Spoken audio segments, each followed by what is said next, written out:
Welcome to Six's Overdrive. That's right, guys, you saw the title. It's bike show time. Yeah! So guys, we went down to the bike show in Edmonton last Saturday, or just a few days ago anyway. I took 2 cameras with me, and I wanted to be as inconspicuous as possible because, you know what? I really feel like a tool. I don't know about the rest of you guys. If you think vloggers are cool doing the old, I put the review for the Tenere 700. Man, I can't do it. I got a bunch of buddies with me. I'm not going to look like an idiot. So I took these and I just took some nice little footage with the DJI Osmo Action and my 360 camera, the Insta 361X. Both fit into my pocket, no boom poles or anything like that. And that's what I got the footage with. So on that note, what I also thought I'd do today is for some of you tech guys out there, if you want to put a separate microphone input into here, I'm using the Rode Wireless Go, and I'm plugging everything into my Sony a7 III right now, but I can do the same thing if I just get this Cynova adapter that I got from Amazon. I better hide behind it here so that you guys can see it. So that works with the DJI Osmo Action, as you can see, and it plugs into the camera. So I'm going to do a separate review on that for some of you tech heads out there that want better sound for your DJI Osmo Action. Is it going to work? I'm going to let you judge, because I'm going to do half of the interviews and half of the product descriptions with it, and then half with just the camera, so you can hear what both sound like really easily and you can judge for yourself. At the end, I'll tell you all about it, what it took to order and everything. But for right now, let's get into the bikes and see what's new for 2020 at the bike show.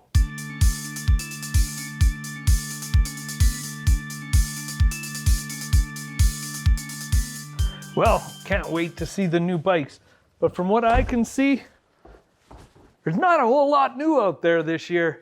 Not like last year. The first booth you're gonna see when you walk in is Yamaha.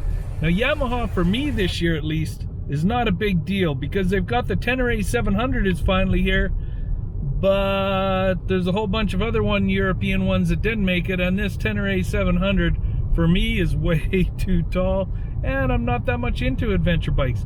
Other than that, lots of new colors. They really did a nice color on the on my Tracer 900 GT, but I still think I like the one I got just a little bit better. So I'm pretty happy that they didn't put this outstanding new color and I missed out on it. Okay, the Suzuki line.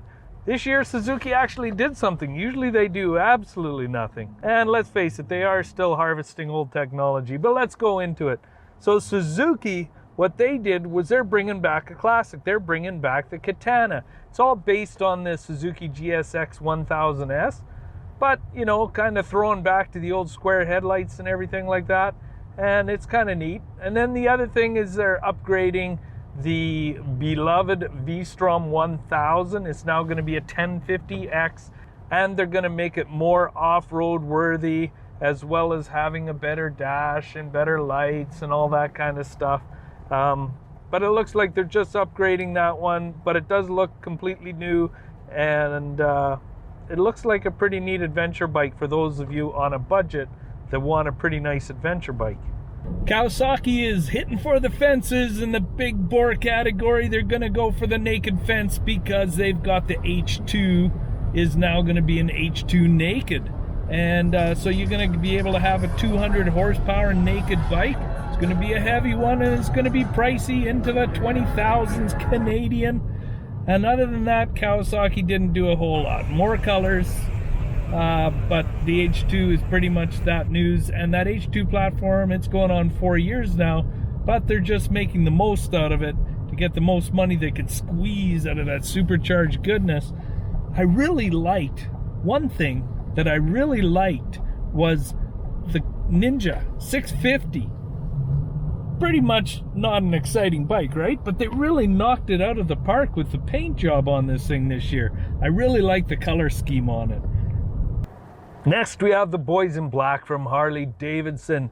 Not a whole lot going on here, and the guys kept commenting on how the lineup of bikes is actually looking more and more Japanese every day. Just because the parts on them, even though they're still metal parts, they look plastic, especially since they haven't upgraded the technology a lot. One place they have upgraded technology, and again, this is kind of old news, but the electric live wire Harley Davidson motorcycle. They had these things on display, and clearly it was the focus of their marketing. But I can't see any Harley Davidson owners wanting this bike. I guess it's quiet as heck. You're not going to make it to the local Tim Hortons Wednesday night hog run, because even though the reps are telling you that it can get 230 kilometers to a tank, that drops to 150 on the highway. And then I just don't think there's too many Harley guys that are going to respect you for rolling up in one of those. Of course, barely any news at Honda. There was nothing going on there, except for they did have a racing bike on display. They've got their new Super CBRRRRRRR Fireblade S. They have that on display kind of thing. My footage didn't turn out on it, but that's the only thing they got going there, and that's pretty much a race bike. Other than that, she's pretty much gold the par for the course for Honda. BMW? Meh.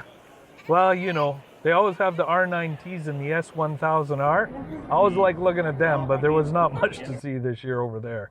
Then we got stuck up at the Indian booth. Well, a couple of the guys there were really digging the FTR 1200 flat tracker from Indian. And that's nothing new. There was nothing really new at the booth except for new fairings on the big cruisers, and of course big stereos. They had the stereos blasting. But this FTR 1200, it caught our guys' attention. We're all into naked bikes, so those of you who are watching, that's why we're talking about naked bikes mostly, is because that's what we're into. Well, these guys were sold on this bike until we kind of looked at it and we were like, that tank looks pretty small. What's the range on that tank? 90 miles. Well, that kind of rules it out for us, because we'd be running out of gas just about every bike trip that we went on. Now, KTM, they really showed off last year, flexing their 790 units with the 790 Adventure and the Duke. And this year, they really didn't have a whole lot to show us. As a matter of fact, we were kind of disappointed, because one of the guys' favorite bikes there is the KTM 690 Adventure. That was nowhere to be seen. They're not even marketing that one. I'll have to look up to see if they're maybe discontinuing. I can't see it. It's a pretty darn good adventure bike for those people who really like to get their off-road on. Triumph's only new entry really was the 2500cc Rocket. Now, this bad boy should be mean on the streets, but none of us are into a 700-pound motorbike, so we kind of skipped by that one. But Triumph has a lot of bikes that I'd love to drool over. I owned one before, and their off-road bikes, the dual-purpose bikes that look like old classic bikes, man, do those look great. And the other thing that looks really great is their bobber line of 1200s. That's super too. Now, Ducati. Why is it that this manufacturer is so good at designing good-looking bikes? I mean, they have the Ducati Diavel that was released about 10 years ago now. And that thing is still one of the best-looking bikes at the show, and we just get all giddy every time we look at it. But the big news at Ducati this year, the Ducati Street Fighter S. That's right, they've got the big 1200cc. I'll have to check that myself. I don't have any stats on me right now. But 208 horsepower in this thing, and gorgeous looking again. As far as nakeds go, this baby's king of the pile. So it was great fun watching all these bikes, going to see everything. We got to see the stunt shows and everything. It was just a great day hanging out with the guys. And one of the best parts about it was that we get to go to meat after. Oh, I love this place. Nothing but smoked meats there. Just like, get this, they take 700 pounds a day, put it on the smoker, and then serve it at night. So you get all these beautiful smoked meats. Oh, what a good time with the guys. Perfect for a guy's trip. So what do you guys think of this Cynova? USB C adapter for microphones going into the Osmo Action. I think it helps out quite a bit. But give me your comments down below, see what you think. I'm going to warn you about a couple things about this thing. We're not using it right now, it's unplugged. I'll plug it in here right now. Okay, so it's plugged in now. So I really like the difference I get. It's shielded a little bit from the wind. You don't hear the crunchiness of walking and all the background noise quite so much. Plus you can like pull away like this and you're always getting the same audio signal. I love it with the wireless go from Rode. I think that's a brilliant combination. It works really well for me. This thing is pricey though. It's $60. You want to use it with the case because the end is kind of exposed. I'll put a little picture up here of what it looks like without the case. I think it could get snagged and seriously snap off or something. And I wouldn't want to replace it because it's $60 and it took 3 weeks from Amazon to come to my door. I thought for a while there that I wasn't going to get it.